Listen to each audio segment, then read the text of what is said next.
Hey guys, so in this video I'm starting the Crayola challenge, and I tried to search up videos to see if someone's done this before, and all I found were gaming videos called Crayola challenge, so I don't know what that was, but this is different. This is a drawing challenge. So first thing you're going to need is a piece of paper. I'm just using plain white computer printer paper because I thought it would be really cool to try to use the cheapest materials possible for this challenge. Also just a plain HB pencil and a white eraser. Then, to ink the drawing, you have to use a ballpoint pen. And that's if you're going to ink it, because I know some people don't like to ink their drawings. It's just a stylistic choice. So if you are going to ink it, though, you have to use a ballpoint pen. And I'm just using a Staples Comfort Stick because that's just what I had on me today. And then to color, of course, you're going to need Crayola pencil crayons.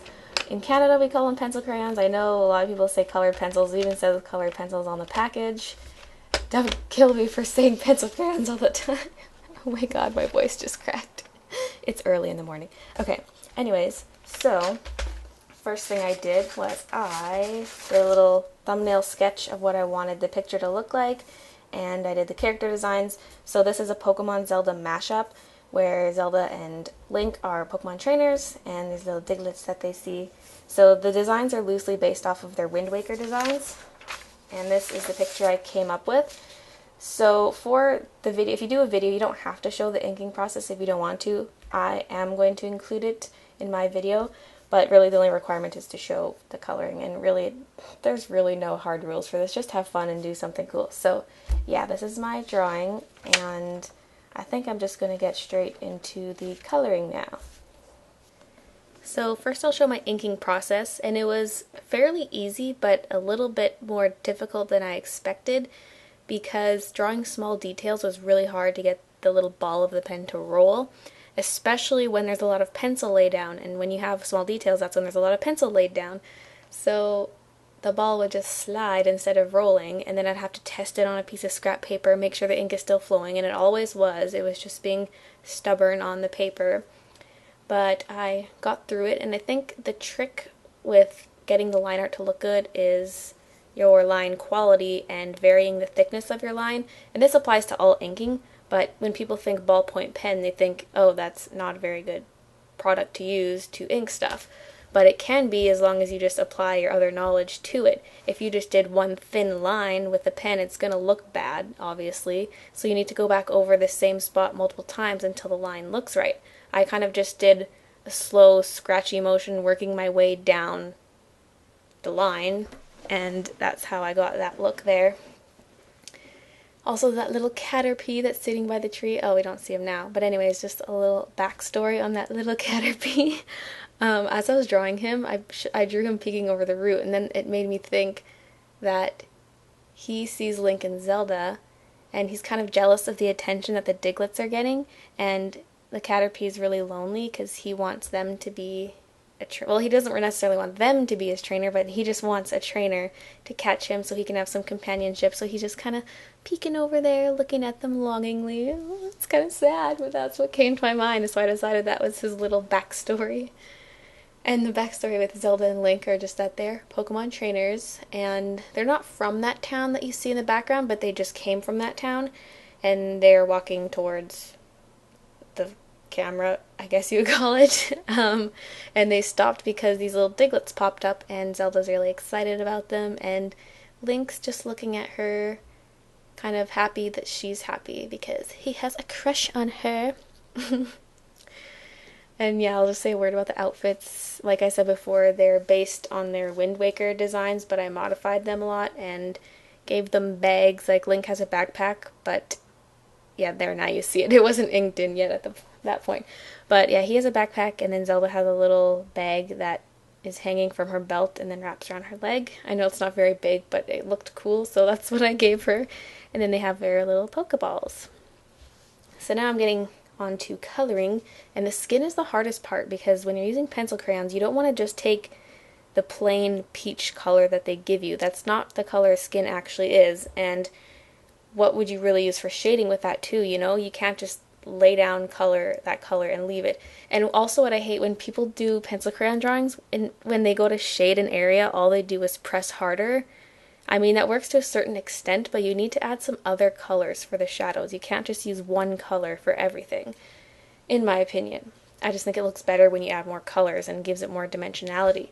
So for the skin, I would take the peach color and I would just do a really light layer, and then I would take a light brown, a deep purple, sort of a pinkish purple if I can, and a darker kind of yellowish peach color. Yeah, these are my terms for the colors. Yellowish, peach, darkish, purplish.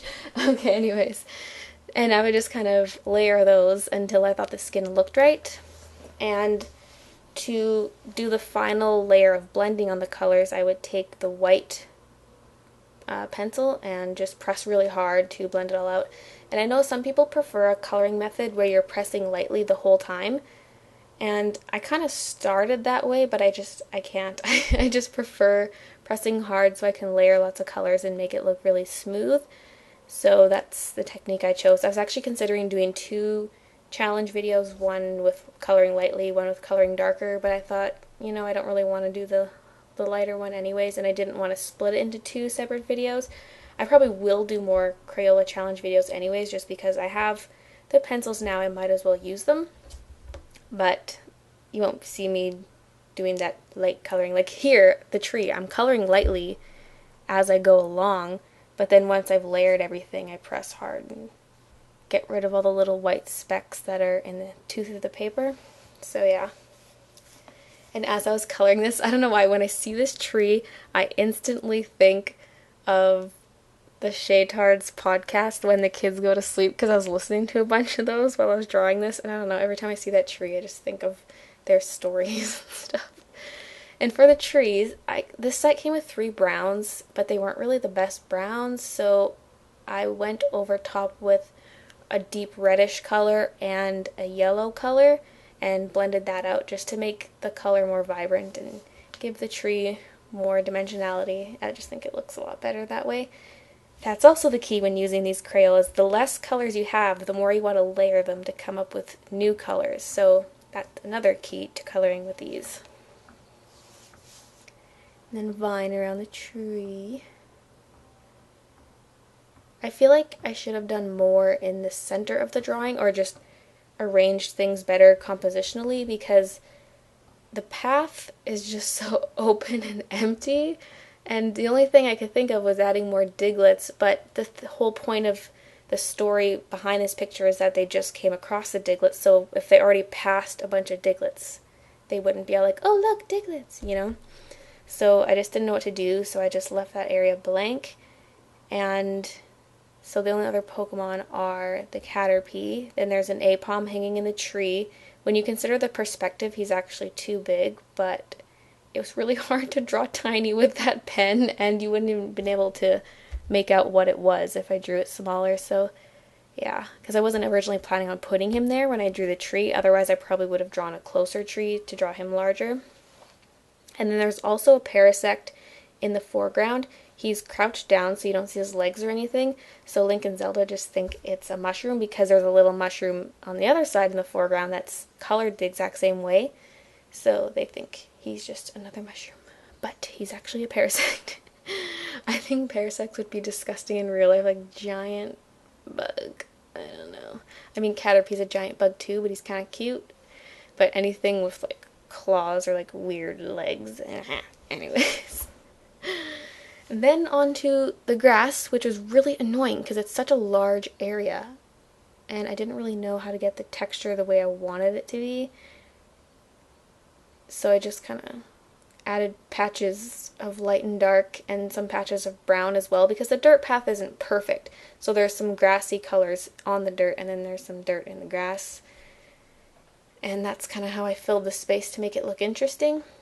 And then once again I went over with the white Crayola pencil at the end to blend it all down. And I just feel like it looks a lot better when you do that final pass. And yeah, and then adding yellow to the path, because again my browns are dull, so I add a bit of red and a bit of yellow. Diglets, they're so cute. Oh my god, do not Google pictures of diglets. Actually do it. I googled a picture of a diglet just to like check the color, even though it didn't matter. I only had 3 browns. I didn't have much choice as to what colors to use for them, but I googled it anyway, and there's a lot of pictures where it shows what's actually underground for the Diglett, and there's like so disgusting. Just, I don't know. You've been warned. Okay, I'll just leave it at that. Still coloring the path in the grass bales. Taking forever. Trying to keep the narration interesting because the general consensus seems to be that you guys like the narration better than music, and I kind of like it too because it gives me a chance to say things about the drawings that you otherwise wouldn't have known. I could just put text on it, but I don't know, I don't like doing that too much, and because then it distracts from the coloring, so when you are listening you can not be distracted as much, like not distracted away from the art. Okay, I'm getting a little crazy. Oh my god. I hate when I kind of screw up things. I'm like, I don't want to re-record this, so I'm just gonna keep going and it'll be fine.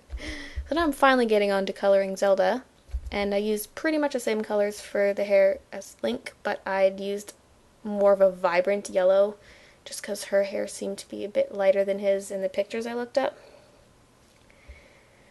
And yeah, I sort of gave her a shortened version of her dress.